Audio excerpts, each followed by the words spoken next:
អង្គុយចុះ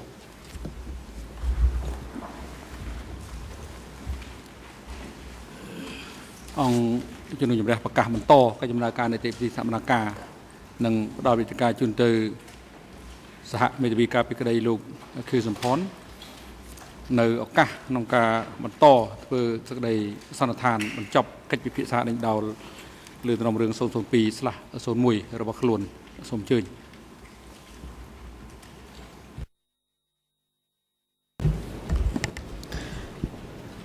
Je vous remercie, Monsieur le Président. Au moment de la pause, j'en avais terminé de l'examen de la preuve sur la décision de l'évacuation de Phnom Penh, première phase. Et je voudrais revenir quelques instants sur les contributions alléguées de façon générale au déplacement de population, les contributions alléguées bien sûr de M. Khieu Samphan.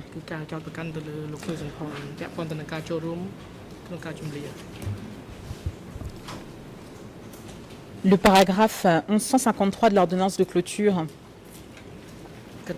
et c'est la thèse qui est reprise par l'accusation, indique, je cite, par les différents rôles qu'il a exercés au sein du PCK, Khieu Samphan a participé au déplacement de population des villes et agglomérations vers les zones rurales, et ainsi que d'une zone rurale à l'autre. Fin de citation. Mes confrères ont précédemment évoqué un certain nombre de rôles de Khieu Samphan, parfois de rôles uniquement en nom. Et je voudrais aborder dans les minutes qui viennent d'autres rôles qui ont été évoqués devant cette Chambre, notamment les sessions d'éducation qu'on lui attribue, ses activités en relation avec le commerce, et puis brièvement la théorie de l'accusation sur 870. Et quand je dis brièvement, c'est que vous l'aurez compris, Monsieur le Président, Mesdames et Messieurs de la Chambre, la position de la défense est de dire que dans le cadre de la disjonction et par rapport à la période au cours de laquelle ces déplacements de population ont été décidés et mis en œuvre, on n'est pas censé aller au-delà de 76. En tout cas, vous n'êtes pas censé aller au-delà de 76 dans le cadre de l'examen du rôle pour savoir ce que Khieu Samphan aurait pu faire pour contribuer à ces événements. Mais il faudra dire un mot parce que la théorie de l'accusation sur 870 rejoint également la théorie sur le commerce et des remarques seront nécessaires à ce sujet. Dans un premier temps, néanmoins, je voudrais revoir ce que l'ordonnance de clôture a retenu comme élément contributif de Khieu Samphan aux politiques de déplacement de population.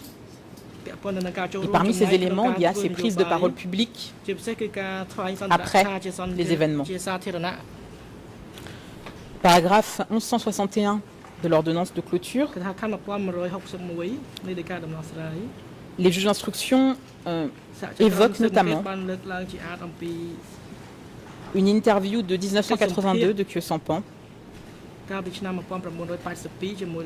au cours de laquelle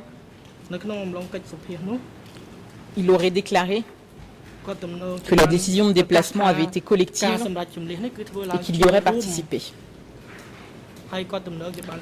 Ce ne sera une surprise pour personne puisque c'est un élément que nous avons eu à développer dans le cadre, si je me souviens bien, de l'interrogatoire de M. Eder et à d'autres occasions.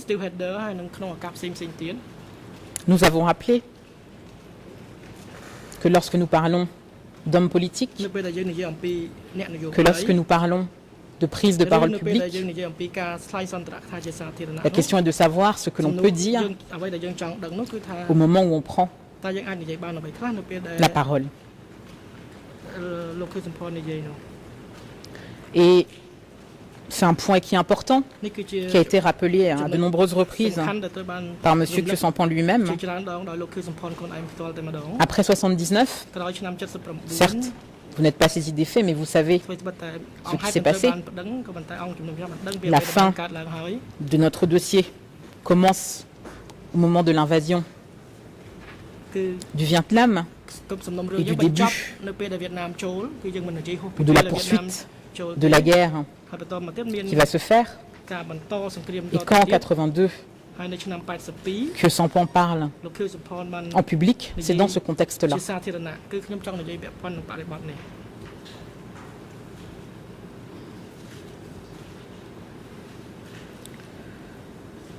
Nous aurons à y revenir un petit peu plus loin.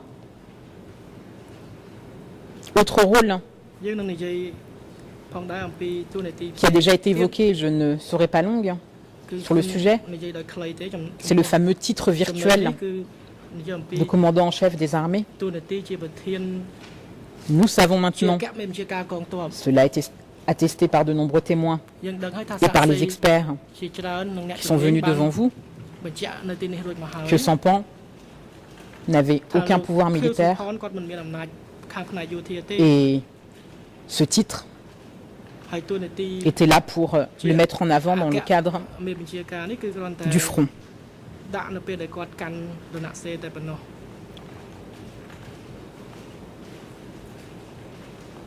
C'est un élément important évidemment puisque, comme nous l'avons évoqué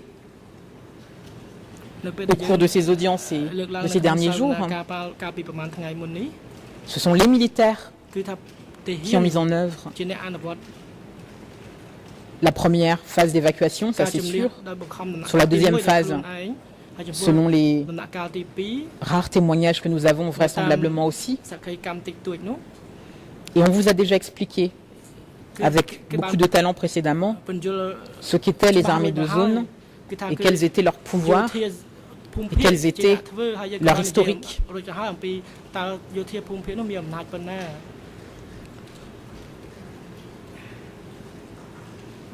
Je ne reviendrai pas sur la légèreté de la preuve en matière de décision telle que je l'ai rappelé ce matin.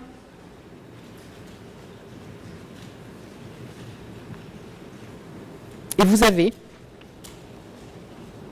un autre élément mis en avant par l'accusation vous disant mais quelque part que Kyosampan y a participé à cette évacuation puisque il est arrivé peu de temps après à Phnom Penh. La discussion sur la date de l'arrivée à Phnom Penh n'est pas simple. C'est vrai que ça fait bien longtemps et que nous avons différentes versions en fonction des éléments de preuve que vous avez entendus à cette barre. La version de Pipoun, Short, 20 avril. La version de Pol Pot telle qu'il l'a annoncé lors d'une conférence de presse le 24 avril. Les souvenirs de Kyosampan qui déclare être entré à Phnom Penh entre 7 à 10 jours après le 17 avril. Nous sommes dans la même tranche de jours et nous sommes surtout après que la décision d'évacuation a été prise.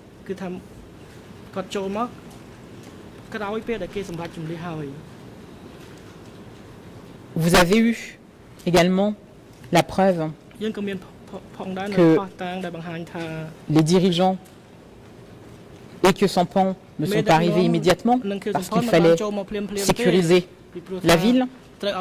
Je vous rappelle à ce propos tous ces éléments que j'ai évoqués lorsque je parlais de l'évacuation de Phnom Penh et des risques militaires avec les poches de résistance de certains soldats de l'armée de Lon Nol. Ce sont des éléments évidemment à garder en tête sur le contexte et le moment de l'arrivée des dirigeants et de Khieu Samphan. Vous avez également, je vous l'ai cité tout à l'heure, la réaction de Khieu Samphan au moment où il a appris l'évacuation. Ce premier réflexe qui était mais pourquoi était-ce vraiment nécessaire? Et là, je vous renvoie également à son ouvrage, document E3/18, où il évoque cet échange avec Pol Pot, qui lui répond, je cite, « Vous les intellectuels, vous êtes tous pareils, vous n'avez jamais les pieds sur terre. » Fin de citation. Lui, l'intellectuel. Lui, l'intellectuel, et je poursuis ce qui a été indiqué ce matin par mon confrère Arthur Verken sur le fait que des discours radiodiffusés lui ont été attribués. Lui, cet intellectuel qui était la figure du front à ce moment-là. Parmi les justificatifs, ou plutôt les éléments qui ont, selon les magistrats instructeurs, contribué à ce premier déplacement de population, il y a les discours antérieurs au 17 avril 1975. Mon confrère en a parlé ce matin. Je n'y reviendrai pas, simplement pour noter que oui, quand on parle et qu'on est en pleine guerre, en général, on parle de l'ennemi. En général, on invite ses propres troupes à gagner. En général, on est content quand ils gagnent.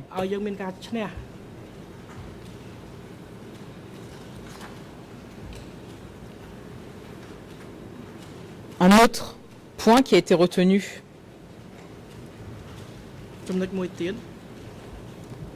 par les magistrats instructeurs, paragraphe 1161, et le fait que Samphan se soit réjoui et proclamé le triomphe de son nouveau régime de gauche. Là encore, je note que se réjouir d'avoir gagné, se réjouir que ces idéaux politiques puissent voir le jour, ce n'est pas un crime en soi. L'ordonnance de clôture cite également des déclarations postérieures qui rejoignent ces prises de position publiques dont je vous parlais plus tôt. Et on cite notamment un discours à la radio chinoise du 13 août 1975, document E3/119,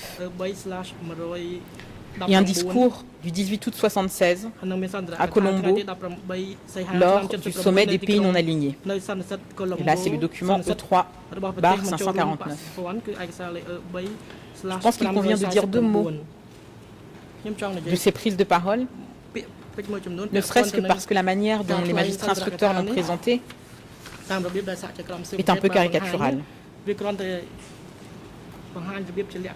En effet, les extraits qui sont cités dans le cadre de l'ordonnance de clôture laissent à penser que Khieu Samphan donne une vision idyllique de la situation après l'évacuation et de la situation générale du Cambodge. Je pense que lorsque vous reprendrez à tête reposée ces éléments, vous constaterez que ce n'est pas si simple que ça. L'interview du 13 août 1975, donc quelques semaines après l'évacuation, dresse un tableau difficile de la situation au Cambodge.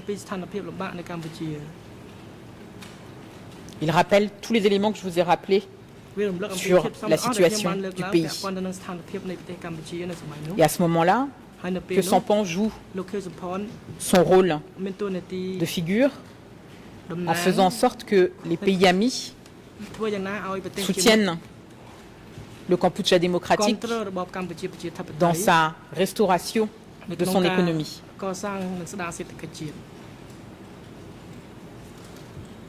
Et ce mot, effort de restauration économique, figure dans ce discours E3/119.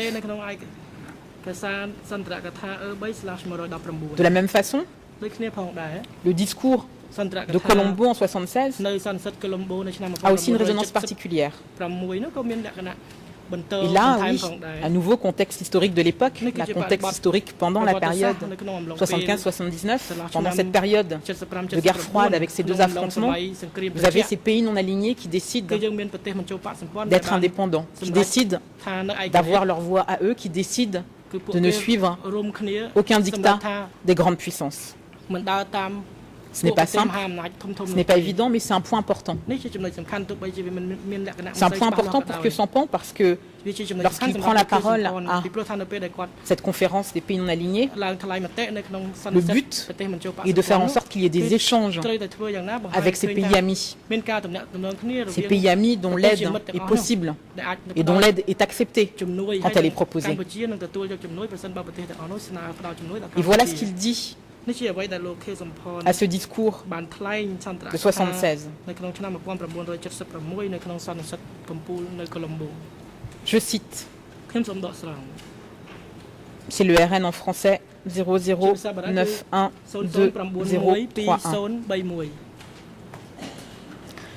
Après la libération, notre peuple et notre gouvernement ont dû faire face aux nombreux et graves problèmes laissés par la guerre d'agression extrêmement barbare des impérialistes américains. Plus d'1 million de personnes sur une population de plus de 8 millions d'habitants en ont été victimes. Les animaux domestiques qui constituent notre force de travail ont été tués par centaines de milliers. D'innombrables usines, rizières, champs et villages ont été anéantis. Certaines voies de communication ont été complètement détruites, d'autres l'ont été de 70 à 80%. Le problème des vivres s'est posé de manière pressante. Fin de citation. Ce n'est donc pas un tableau idyllique qui est dressé, mais c'est le tableau de tous les défis à relever qui est présenté. Et dans ce discours, Khieu Samphan, que ce soit lui ou que ce ne soit pas lui qui écrit le discours, puisque nous savons que la plupart des discours étaient écrits par Pol Pot. Dans ce discours, face aux alliés potentiels, aux amis, aux États amis, éventuellement en mesure de les aider, il y a cette volonté diplomatique. Oui, diplomatique, il fait son travail de diplomate à ce moment-là, et de faire en sorte que cette aide dont le pays a besoin, on puisse l'obtenir. Il faut rappeler, contrairement à la position des magistrats instructeurs, que ce discours avait moins pour objectif de justifier un déplacement de population que d'inciter diplomatiquement ces pays à apporter l'aide économique dont le pays avait besoin. Elle ne dénote nullement la volonté de Khieu Samphan de contribuer, d'encourager, de participer directement ou indirectement à la commission de crimes. Rien ne peut être déduit en ce sens de ce discours.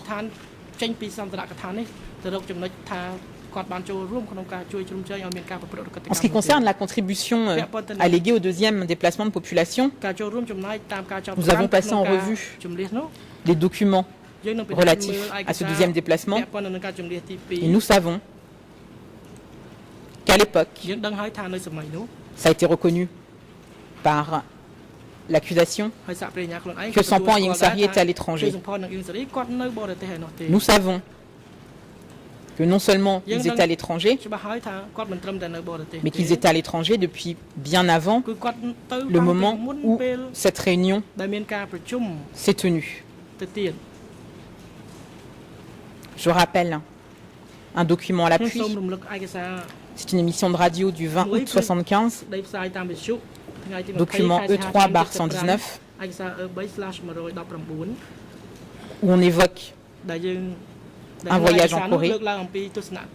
Je cite, Khieu Samphan, vice-premier ministre en qualité de dirigeant adjoint, a quitté Pékin pour Pyongyang le 19 août 1975 pour une visite de courtoisie en République populaire démocratique de Corée. Fin de citation. Il était en Chine, il part en Corée. Il est loin, bien loin de cette réunion. Nous avons dit également un mot de la supposée réunion évoquée par Ieng Sary avec cette thèse assez étonnante de l'accusation qui est de vous dire croyez Ieng Sary mais ne le croyez pas en même temps. Et il est vrai que les déclarations de Ieng Sary sont souvent utilisées devant cette chambre simplement dans un sens à charge et pas à décharge. Et nous y reviendrons. En tout état de cause, sur la contribution de Khieu Samphan à ce deuxième déplacement de population, la thèse récente de l'accusation est de vous dire, par son travail au sein du ministère du comité du commerce, il a contribué à ce deuxième déplacement de population. Avant d'aborder ces activités dans le cadre du comité du commerce, et je dis bien dans le cadre et je ne dis pas à la tête puisque c'est une des choses que nous allons discuter. Je voudrais dire quelques mots des sessions d'éducation.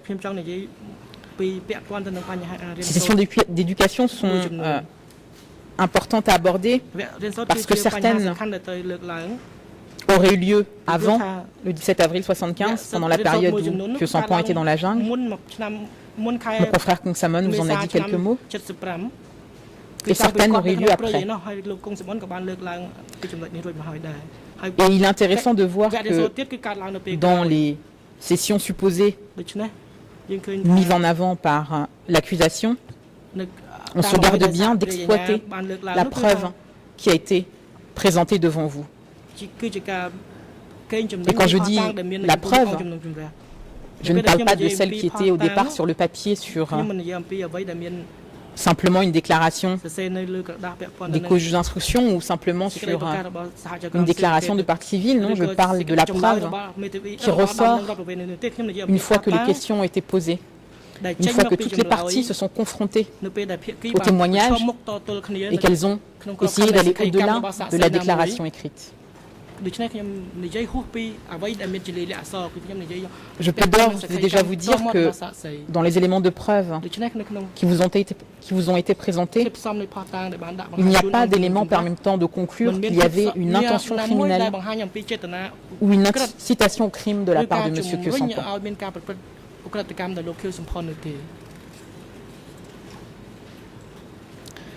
Les dates de ces sessions d'éducation sont assez obscures parfois. Des dates qui sont importantes dans le cadre de cette disjonction puisque vous ne pouvez pas décider que le poste de demain a une incidence sur la décision d'hier.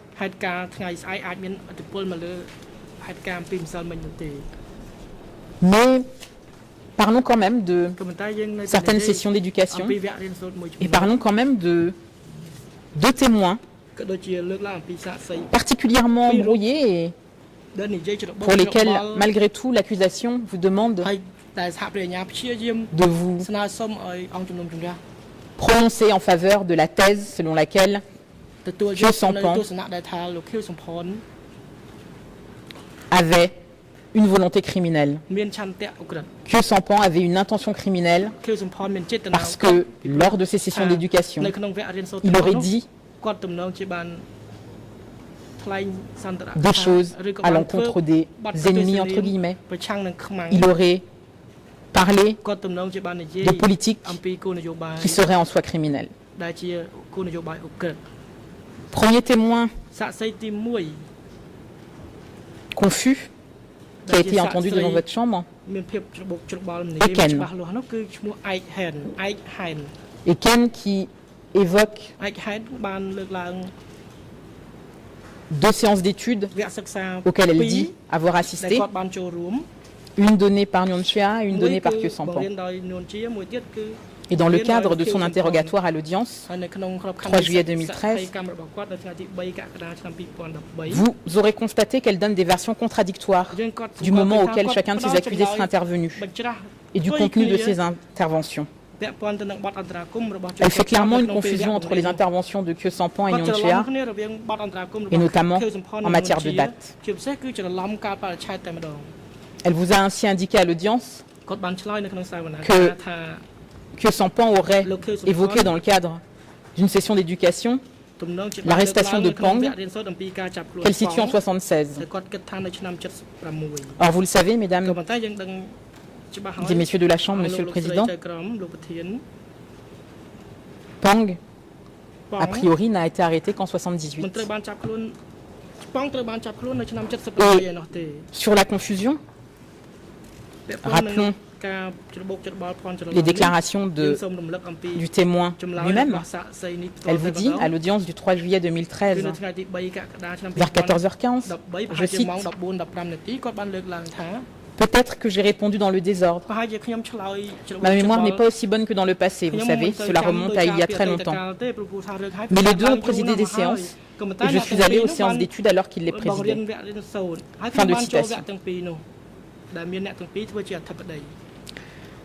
Je ne peux m'empêcher de sourire, Monsieur le Président, Mesdames et Messieurs de la Chambre, lorsque je vois dans le mémoire de l'accusation la justification qui est donnée par les coprocureurs pour dire que Eken ne s'est pas trompé. En fait, Eken, selon la thèse de l'accusation, a été induite en erreur. Et par qui? Eh bien, par les enquêteurs du bureau des causes d'instruction. Tiens donc. Pour une fois, nous sommes d'accord. Cela voudrait dire que toutes ces batailles que nous avons menées pour dire que nous ne voulons pas avoir en preuve simplement des déclarations écrites, mais que la preuve, elle se fait quand on a la possibilité d'interroger les témoins. Tiens donc, ils seraient tout d'un coup d'accord.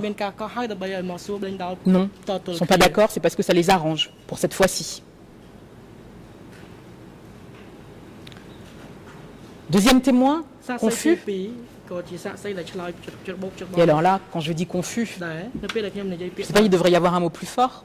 Ce n'est pas un témoin d'ailleurs, c'est une partie civile. La partie civile Emen. Et là, petit rappel au bureau des coprocureurs. Non, Emen n'a pas déposé sous serment puisqu'il était partie civile.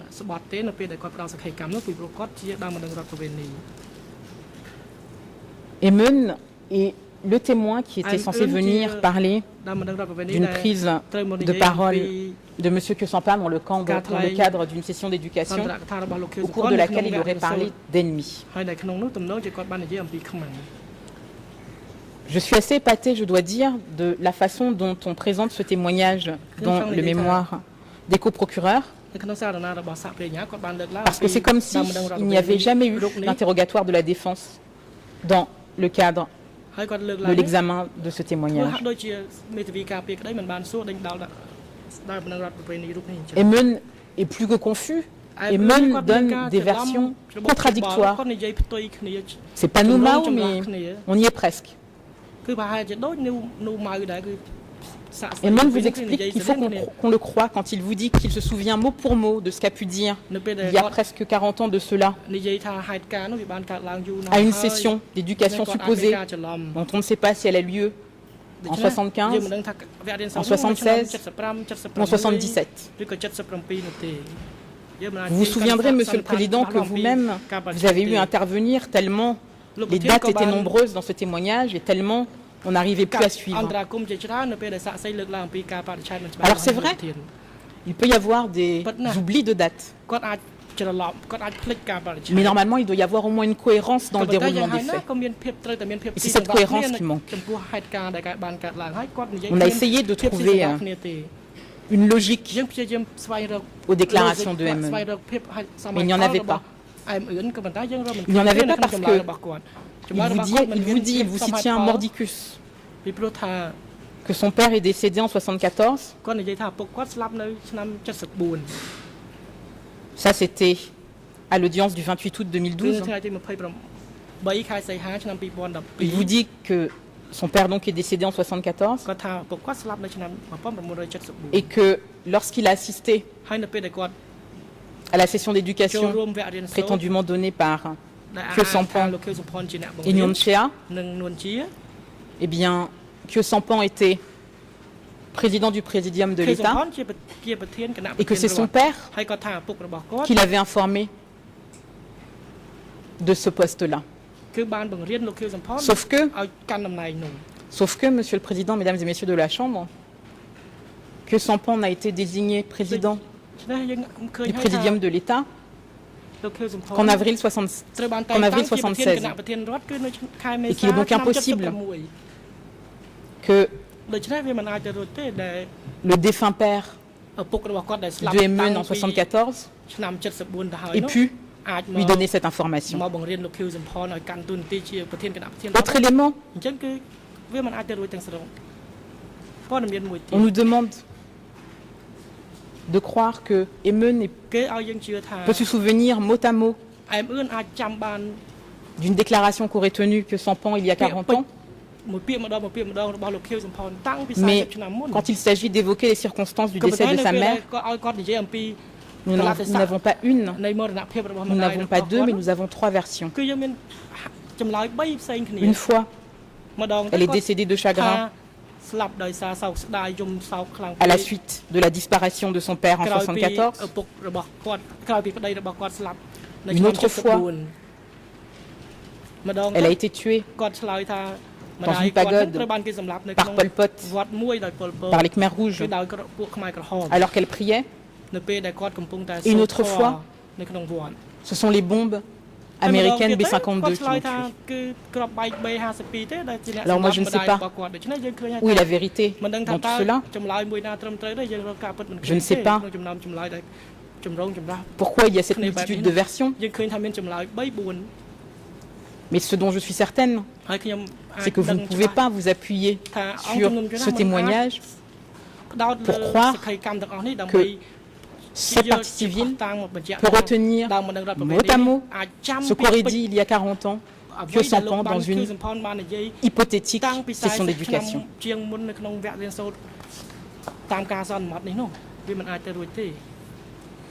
Et je renvoie la Chambre et les partis aux déclarations de Emen le 29 août 2012.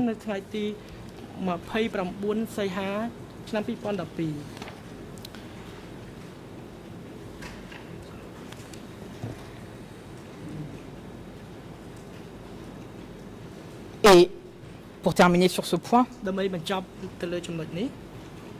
je rappelle que dans le cadre de son interrogatoire,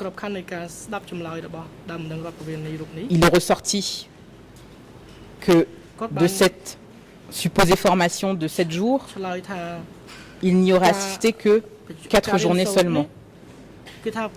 Audience du 29 août 2012.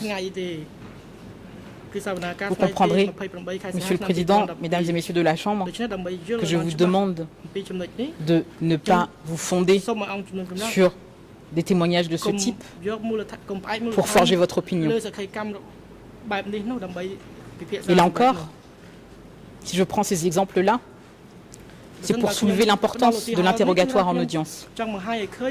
Parce que ces contradictions, si nous n'avions eu que la déclaration de partie civile de Emen, nous n'aurions pas pu les révéler.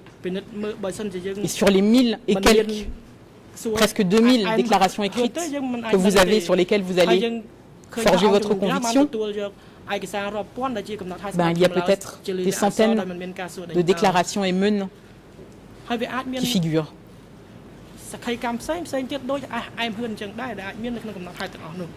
La raison pour laquelle malgré les invraisemblances des deux exemples que je viens de vous donner, l'accusation soutient et maintient dans ses écritures que c'est de la preuve acceptable, c'est que l'on a besoin, de l'autre côté de la barre, absolument, de mettre des choses négatives dans la bouche de Khieu Samphan. Parce que si tous les témoignages qu'a évoqué mon confrère Kong Samon au sujet de sa personnalité, si tous ces témoins qui sont venus à cette barre et qui pourtant n'étaient pas forcément des témoins de la défense dans l'absolu, on dit des choses positives sur Khieu Samphan, il faut que le négatif vienne de quelque part. Moi, je vous demande simplement d'examiner ce qui a été donné en preuve sur les sessions d'éducation. Premièrement, Khieu Samphan s'exprimait rarement aux sessions d'éducation. Chissé, à l'audience du 20 septembre 2012, vous le dit, je cite, Khieu Samphan s'exprimait rarement dans les séances d'études. C'était essentiellement M. Nunchea qui prenait la parole. Plus loin, il dit, je disais qu'en assistant aux sessions d'études, je ne l'ai rencontré qu'une fois. Les autres fois, c'était Nunchea qui présidait la session. Fin de citation. Cela confirme les fonctions que Nunchea a toujours dit avoir occupées pendant la période. Autre témoignage en ce sens, Chong Si-kun, à l'audience du 6 août 2012. Il vous dit qu'il se souvient d'avoir assisté à une session à Boraikila, qu'il avait vu de loin Khieu Samphan, mais en précisant, je cite, Pol Pot et Nunchea étaient les orateurs de ces sessions publiques. Fin de citation. Et à cette même audience, sur le contenu de cette session d'éducation, il n'y a rien non plus qui puisse permettre de conforter la thèse de l'accusation, puisque le sujet était l'évolution de la situation internationale. Je cite, toujours 6 août 2012, vers 14h19, Chong Si-kun. Il y a été question plus précisément de l'évolution de la situation, surtout pour la transition de la révolution démocratique à la révolution socialiste. Il a aussi été question de l'évolution de la situation internationale dans le cadre du mouvement de libération nationale dans différentes régions du monde. Fin de citation. Et là, on fait écho à la présence de Khieu Samphan à Colombo. Nous sommes dans une phase politique où on essaye d'instaurer une nouvelle dynamique. Mais il n'y a pas que Chong Si-kun qui parle de session d'éducation. Et voilà ce que disent d'autres témoins. Même Pipoun, le fameux Pipoun, mon confrère Kong Samon l'a évoqué. Lui aussi indique à l'audience du 26 juillet 2012, vers 14h29, que, je cite, ceux qui présidaient les réunions étaient surtout Pol Pot et Nunchea. Fin de citation. Il vous dit aussi, après interrogation de l'accusation, qu'il ne se souvient pas d'avoir entendu le terme écrasé au sujet des ennemis.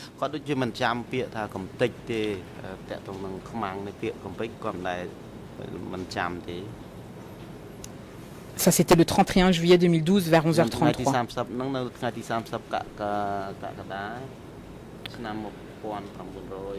Ensuite, à nouveau Chissé, à l'audience du 20 septembre 2012, il vous indique qu'il n'y avait pas dans ces sessions d'incitation à faire, je cite, des choses mauvaises, mais un encouragement à, je cite, s'efforcer d'édifier, de construire le pays. Il ajoute aussi, je cite, avoir toujours pensé aux aspects positifs qui lui ont été inculqués, à savoir ne faire que de bonnes choses aux autres et de ne pas faire de mal à autrui et d'aider les gens aux besoins. Fin de citation. Même Ken, dont les souvenirs sont imprécis, se souvient malgré tout qu'il n'y aurait rien eu de négatif à propos de ce qu'aurait dit que Sampan. Audience du 23 août 2012, je cite, « Il a parlé de la lutte et il a dit qu'il fallait que l'on s'entraide. C'était de bons conseils. » Fin de citation. Vous avez également le témoin Rossoy qui vous parle des conseils techniques. Il évoque la visite de Khieu Samphan dans un entrepôt et il dit que il n'a jamais eu de session politique avec Khieu Samphan et qu'il se contentait de conseils techniques généraux. Je cite, « Quand il a participé à des réunions, il s'est borné à nous dire de bien gérer les équipements et les entrepôts. » Fin de citation.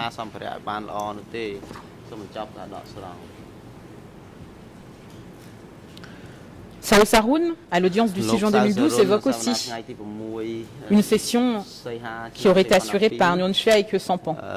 Et il explique que Khieu Samphan n'assistait qu'au début et à la fin. Vers 9h58, donc à l'audience du 6 juin 2012, il dit, la question est la suivante. Vous souvenez-vous ce qu'il a dit lorsqu'il a évoqué ces questions économiques? Réponse. Il était question de diriger et d'encourager les gens à participer aux travaux agricoles afin d'éviter la famine. Fin de citation.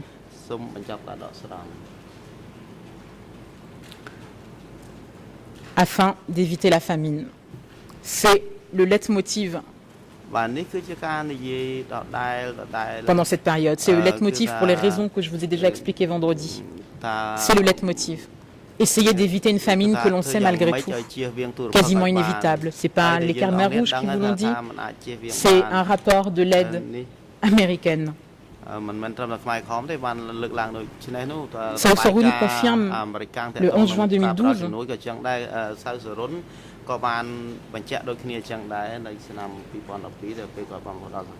vers 9h14, les instructions portaient sur la façon de diriger le peuple pour qu'il fasse de l'agriculture et qu'il soit de bons citoyens, et c'est tout. Il y a peu d'éléments sur les sessions d'éducation qu'aurait donné Khieu Samphan aux intellectuels. Il y a juste Ong Ten Eun qui évoque, qui rapporte les propos de sa femme. Et petit retour en arrière, toujours sur le même Pipun. Et le retour en arrière est important puisque du côté de l'accusation, on vous dit mais attention, la politique d'attaque du peuple nouveau, la politique d'attaque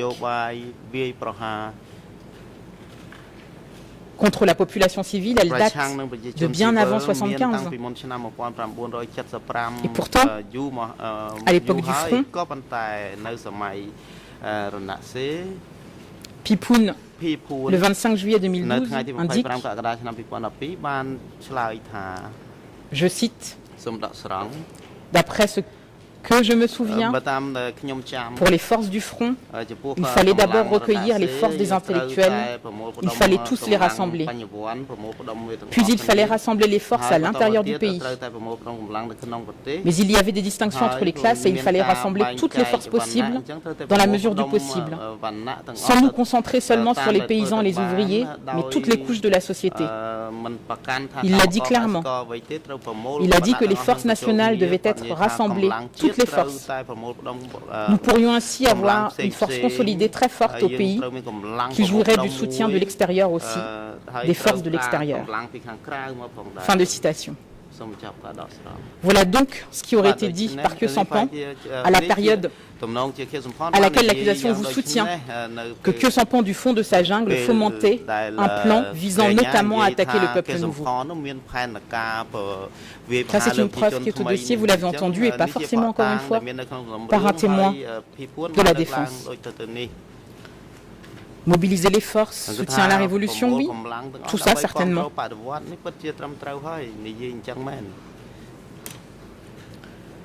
Vous avez également Pinkin à l'audience du 17 mai 2012. Et il vous dit, vers 10h13, on nous rappelait les lignes politiques sur la façon de construire le pays, le rendre prospère, comment s'assurer que les gens avaient assez à manger. Et je lus tout cela dans le document. Fin de citation. À ce propos, je renvoie la Chambre à l'original en khmer, puisqu'apparemment il y a des problèmes de traduction en français. Je vous parlais tout à l'heure de Hong Tong-eun, un des rares à avoir évoqué à l'audience une des conférences qu'aurait donné Khieu Samphan à l'arrivée de sa femme à lui, Hong Tong-eun. Et voilà ce que sa femme lui aurait rapporté. À l'audience du 7 août 2012, il vous dit, je cite, Khieu Samphan avait dit que nous étions de bons patriotes parce que nous étions rentrés au Cambodge. Il a dit que le pays devait se développer et qu'il avait besoin de ressources et que nous devions nous forger. Fin de citation. Voilà des exemples de ce qui a pu être dit, si l'on en croit ces témoins-là, par Khieu Samphan à l'époque. Voilà le pendant de ce que je vous ai présenté vendredi dans les documents du Kampuchea démocratique de l'époque. Pourquoi je passe un temps sur ces sessions d'éducation et sur ce qui aurait été dit? Mais parce que c'est important sur la question de l'entreprise criminelle commune, parce que c'est important sur la question de l'intention criminelle. Si c'est ces idées-là que Khieu Samphan voulait prôner, quand bien même elles n'ont pas été appliquées pour des raisons indépendantes de sa volonté, vous ne pouvez pas retenir une intention criminelle de Khieu Samphan. Dernière formation et session d'éducation, puisque c'est comme ça qu'on l'a appelé, qui date du 5 janvier 1979. Alors bien entendu, hors champ du procès. Mais parce qu'elle donne une information intéressante, je vais l'évoquer rapidement. On vous dit que 3 témoins évoquent cette réunion: Simao, Rossoy et Douk. Alors Douk parle d'une réunion du 6 janvier 1979, tandis que les autres parlent a priori d'une réunion du 5 janvier. Mais en gros, ce qu'on sait, c'est que à ce jour-là, Khieu Samphan aurait évoqué l'arrivée imminente des Vietnamiens. Et cette session a été mise en avant par l'accusation pour dire que Khieu Samphan aurait tenu des discours à l'encontre des ennemis vietnamiens. Et là, je ne peux que me poser une question. Nous sommes le 5 janvier 1979.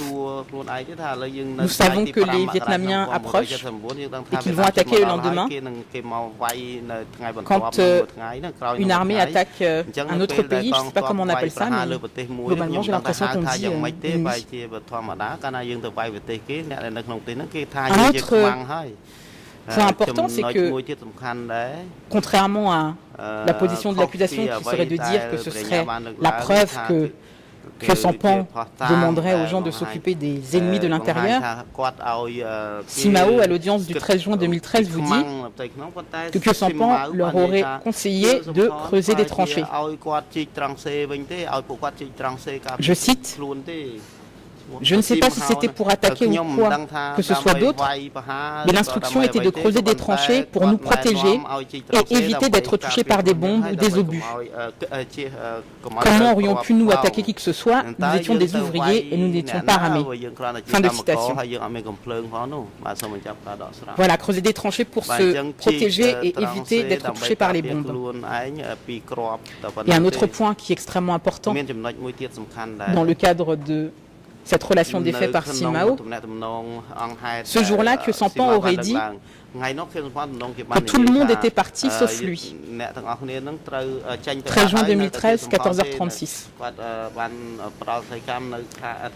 Donc on est en train de m'expliquer qu'au moment où c'est la débandade, celui qui a un pouvoir énorme, celui qui est le centre du centre, c'est celui qu'on laisse à l'arrière. C'est étonnant. Et ça ne cadre en toute cette cause pas avec la preuve telle que vous demande de l'interpréter l'accusation. J'en aurais terminé sur la question des sessions d'éducation et je voudrais m'intéresser maintenant au commerce. Les activités de Khieu Samphan en rapport avec le commerce. Pas à la tête du comité du commerce, mais en rapport avec le commerce.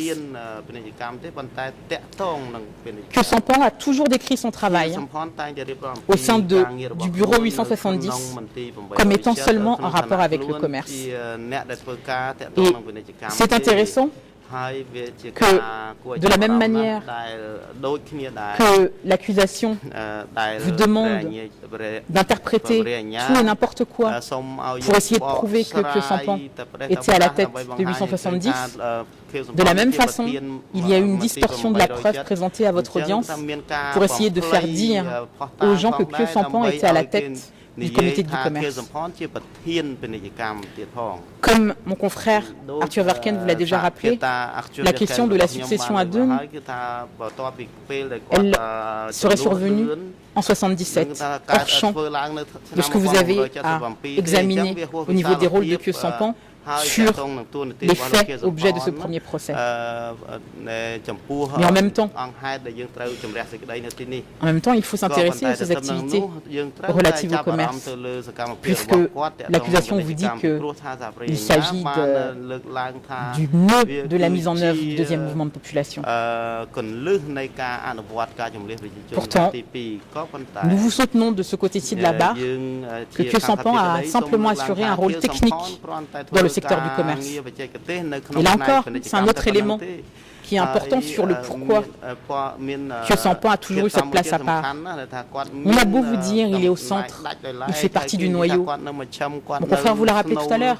S'il fait partie du noyau, s'il est au centre, s'il est comme tout le monde, pourquoi n'est-il pas membre du comité permanent? S'il est au centre, si c'est le nœud, s'il est au noyau du pouvoir, pourquoi est-ce que, au moment où on discute des nominations en 75 au sein du comité du commerce, pourquoi ce n'est pas lui que l'on nomme? C'est des questions que l'accusation laisse sans réponse, parce que cela voudrait dire de devoir envisager une autre thèse sur la position de Khieu Samphan.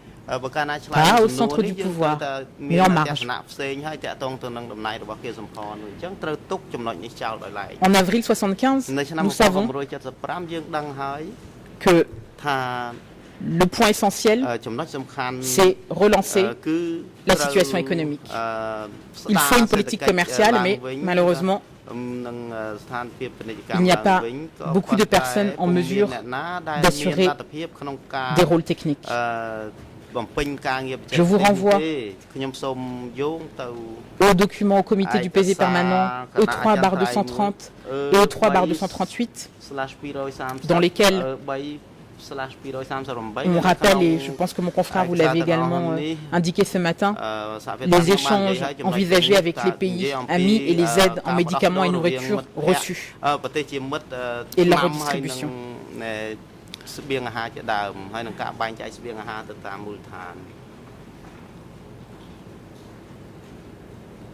Vous l'avez entendu devant cette chambre par Noon Chea, par Song Si-kun, même par Short, expliquant que les décisions étaient essentiellement prises par le comité permanent.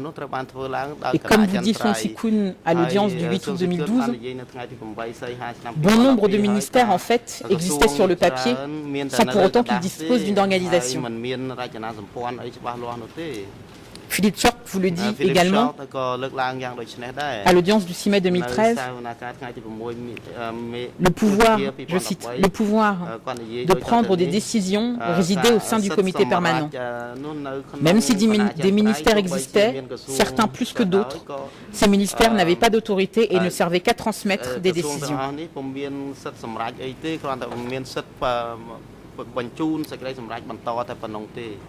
Document E3/182,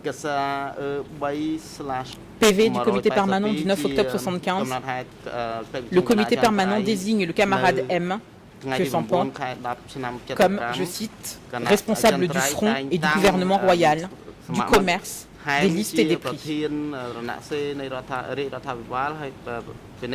Le 13 mars 1976, deuxième document, E3/234. Le comité permanent décide de créer un comité de commerce pour examiner, je cite, et préparer les marchandises que l'on doit acheter. Fin de citation. Qui est président dans le cadre de ce PV du 13 mars 76 Ce n'est pas que Sampan. C'est tout. Que Sampan est simplement. À cette même réunion, que Sampan est désigné président d'un comité d'examen des problèmes de la banque. Et nous verrons plus loin avec Sakim Lumut que les activités bancaires du Kampuchea démocratique étaient extrêmement réduites. Le 14 avril 1976, document E3/262. On sait que Sampan est désigné président du Présidium de l'État. En revanche, qui est le vice-premier ministre chargé de l'économie? Qui est-ce qui chapeaute les différents comités, dont le comité du commerce? Ce n'est pas lui, c'est Van Vet, qui, contrairement à ce qui a été indiqué dans le mémoire des coprocureurs, n'est pas un simple membre candidat du comité permanent, mais il y a bien membre du comité permanent, de plein droit.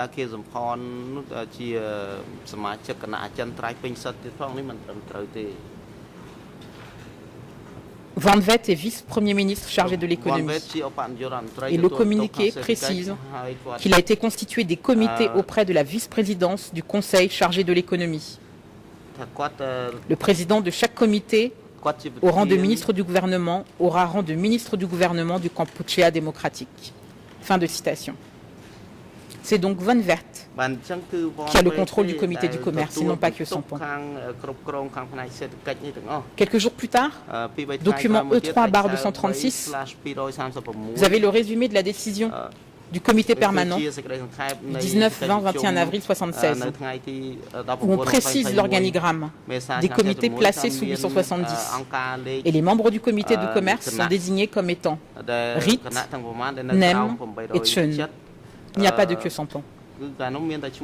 Là où que Sampan est désigné, c'est le 21 avril 1976, dans ce même document.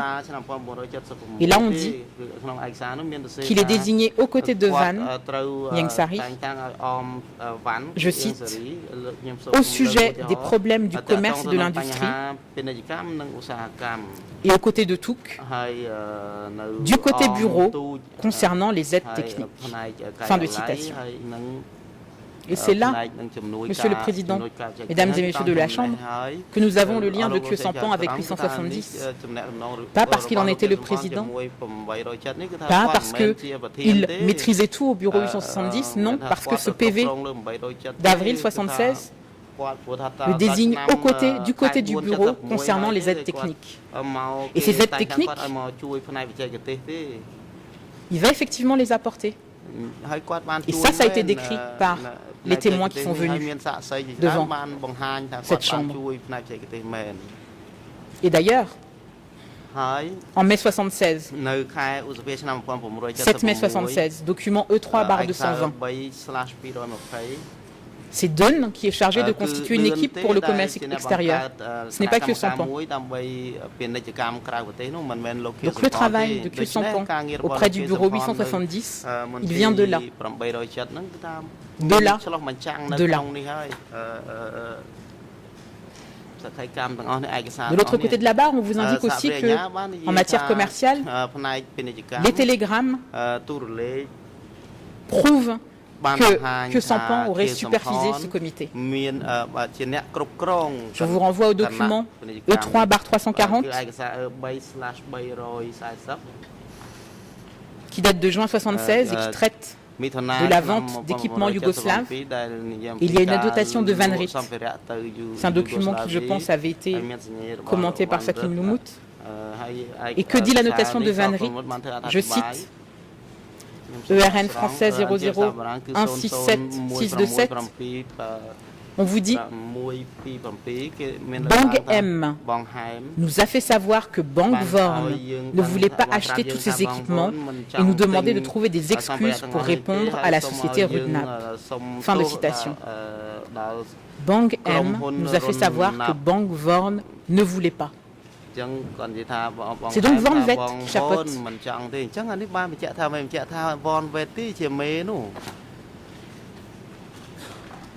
Même chose, en novembre 1976, lorsque le rapport d'une rencontre avec les Coréens est copié à Khieu Samphan, pas adressé, copié, il est précisé E3/2041,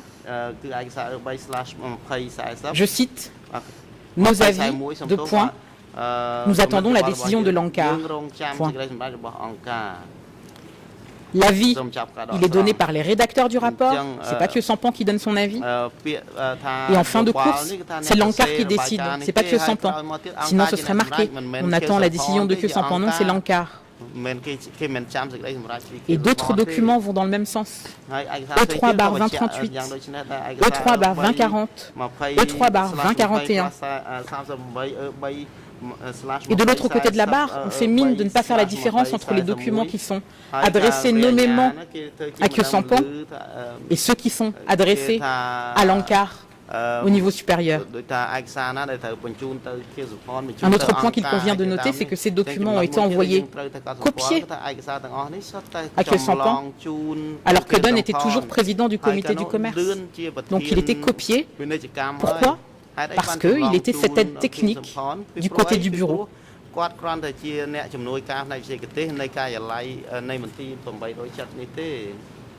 Autre point important, là encore, nous sommes hors du champ du procès, mais ça permet de démonter l'argumentation et la logique de l'accusation. En février 1977, il y a une délégation yougoslave qui vient à Phnom Penh. Et si, en février 1977, Khieu Samphan recevra officiellement la délégation commerciale yougoslave en sa qualité de président du Présidium, ce n'est pas lui qui va piloter les négociations commerciales, ce sont Vorn Vet et Don.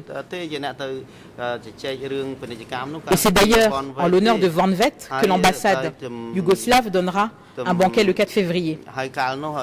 Et c'est d'ailleurs Don, président du comité du commerce, qui prononcera un discours, comme en atteste le document E3/1485. Voilà, nous sommes hors champ du procès, mais nous avons la démonstration que ce que dit l'accusation est faux.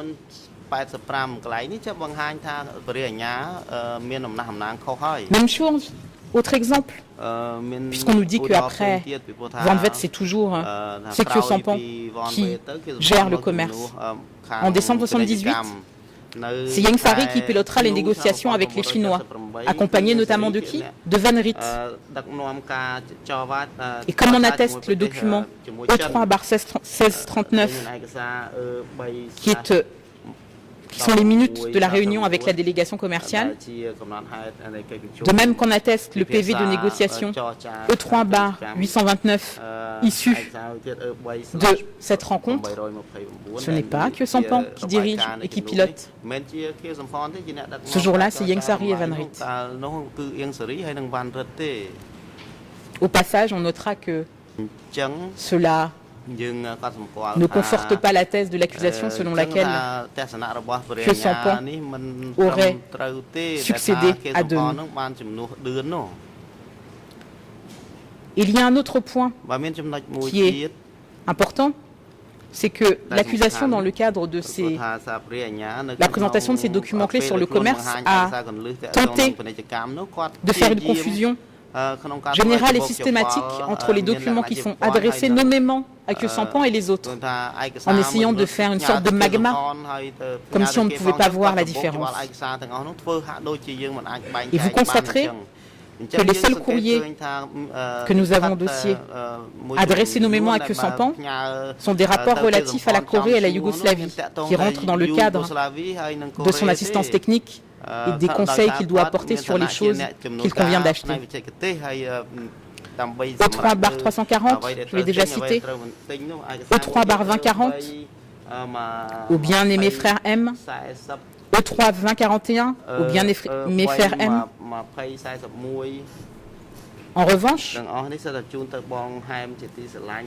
lorsque l'on va évoquer des points plus délicats, lorsqu'on va évoquer des documents qui sont plus secrets ou qui sont plus d'importance au niveau de la gestion, ce n'est pas à Que Sampan qu'on les adresse, c'est à l'ANCAR. Et ce n'est pas la même chose. Sinon, pourquoi la différence? Monsieur le Président, je voudrais, si vous me permettez de terminer juste ce point, et nous pourrons marquer la pause si vous le souhaitez.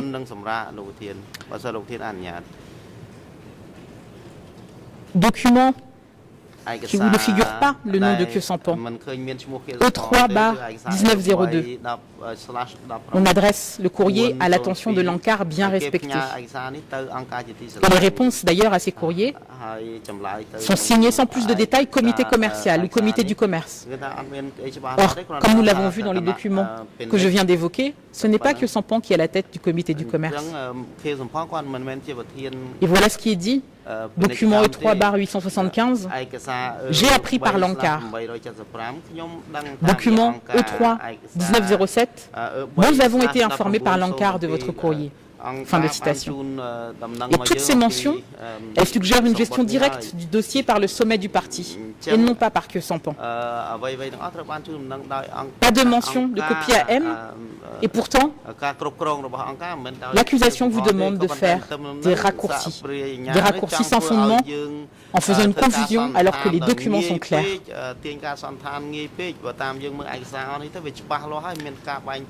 J'en ai terminé sur ce point. Je pense que si vous le souhaitez, nous pouvons marquer la pause maintenant.